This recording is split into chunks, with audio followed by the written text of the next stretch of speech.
Habari za wakati huu ndugu mpenzi mtazamaji na mfuatiliaji wa chaneli yetu. Hapa nimekuletea tukio ambalo limezua mjadala mkubwa kitaifa, ambapo ni shangwe zilizolipuka wakati wa utambulisho wa baadhi ya viongozi wa kitaifa katika ibada ya kumwaga aliyekuwa askofu mkuu wa Dar es Salaam hayati Polycarp Kardinali Pengo.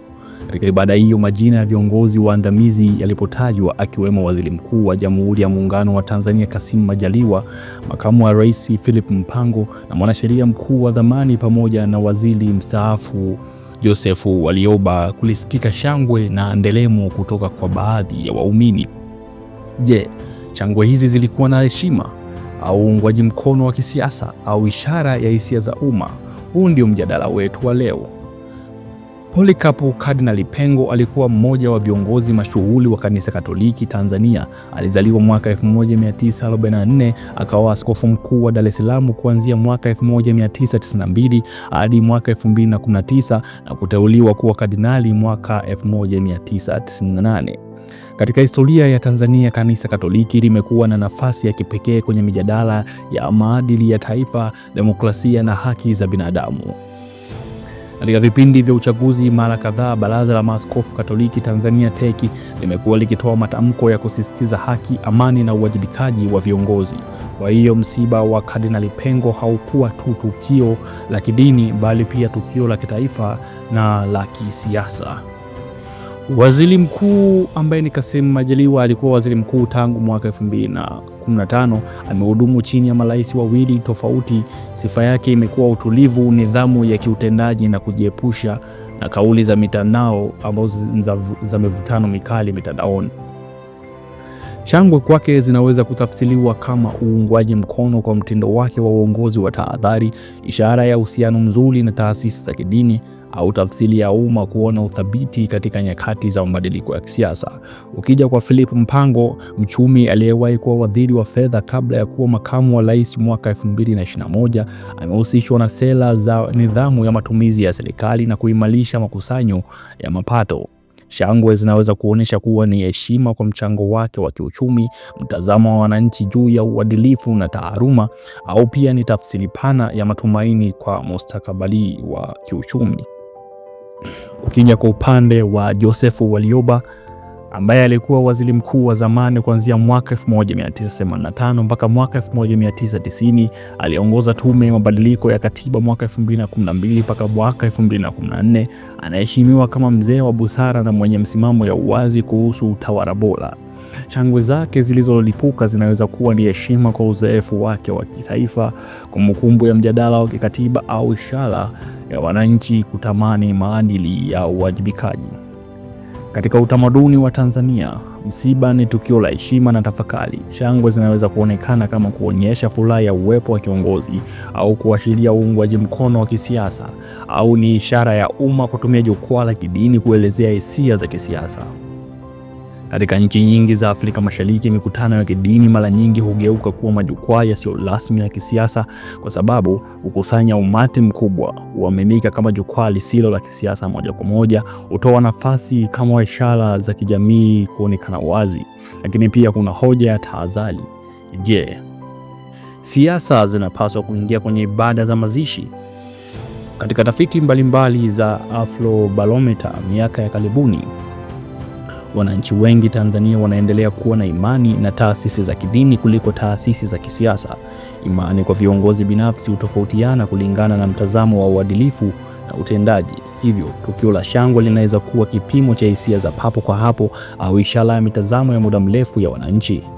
Pia, katika historia ya Tanzania, viongozi waliopata shangwe katika matukio ya taifa mara nyingi wanaonekana kama wenye mvuto wa umma, au wanaonekana kama chaguo la uthabiti. Hii inaleta ujumbe gani kwa viongozi wa sasa? Je, umma unaangalia zaidi ya nafasi ya cheo, unaangalia taswira na maadili? Taasisi za kidini bado ni kiini cha maadili ya taifa, na pia shangwe au kimya ni lugha ya kisiasa ya wananchi. Heshima ya kitaifa hujengwa kwa muda, si kwa kampeni. Tukio hili si tu habari ya shangwe msibani, ni dirisha la kuangalia hisia za wananchi, nafasi ya dini katika siasa, taswira ya viongozi mbele ya umma na mustakabali wa uongozi Tanzania. Je, ilikuwa furaha ya heshima? ishara ya matumaini au sauti ya kimya inayotafuta mwelekeo mpya wa uongozi.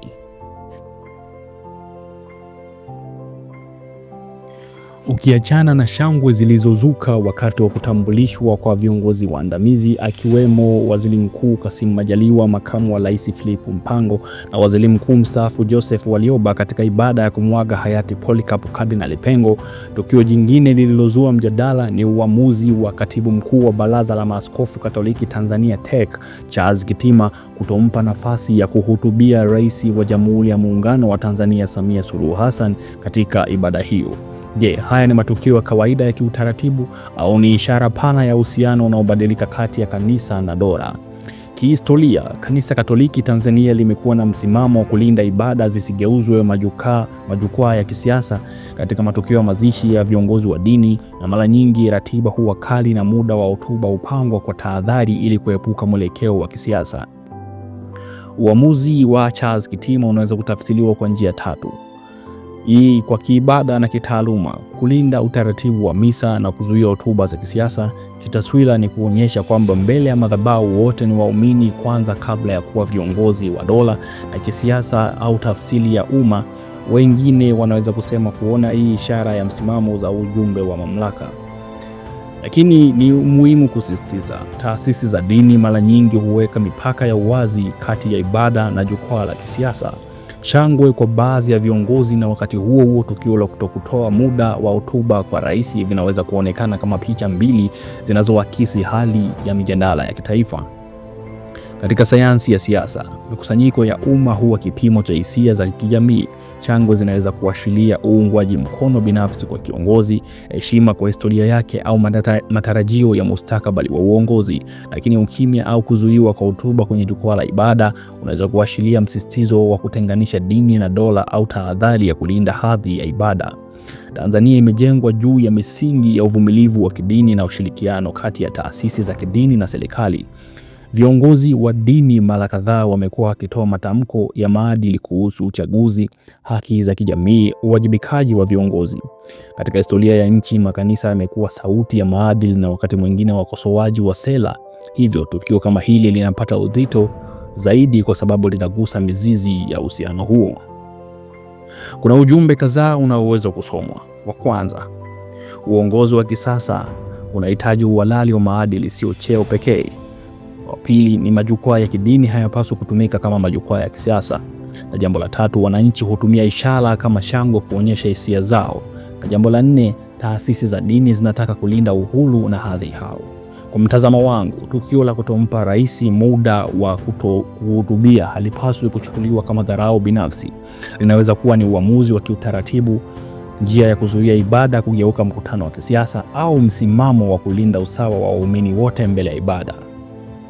Katika jamii ya kidemokrasia, taasisi za dini zina haki ya kuweka mipaka ya majukwaa yao. Serikali ina wajibu wa kuheshimu mipaka hiyo. Umma una haki ya kuonyesha hisia zake kwa heshima na utulivu. Matukio haya mawili, shangwe kwa baadhi ya viongozi na uamuzi wa kutokutoa hotuba kwa rais, yanaonyesha jambo moja kuu: nguvu ya taasisi haiko kwenye sauti kubwa, bali kwenye uwezo wa kusimamia kanuni zake bila kuyumbishwa na shinikizo la kisiasa. Na kwa viongozi wa sasa, ujumbe unaweza kuwa huu: uhalali wa uongozi haujengwi kwenye jukwaa la ibada, bali kwenye utendaji, uwadhi na imani ya wananchi. Haya si matukio madogo, ni dirisha la kuangalia mwelekeo wa uhusiano kati ya kanisa na dola, hisia za wananchi na taswira ya viongozi katika nyakati za mabadiliko ya kisiasa. Swali linabaki: je, tunaelekea kwenye kizazi cha taasisi zenye mipaka ya imara zaidi kati ya dini na siasa, au ni tukio la kawaida lililopata tafsiri kubwa kuliko ilivyokusudiwa? Je, nini maoni yako kuhusiana na tukio hili au haya matukio mawili ya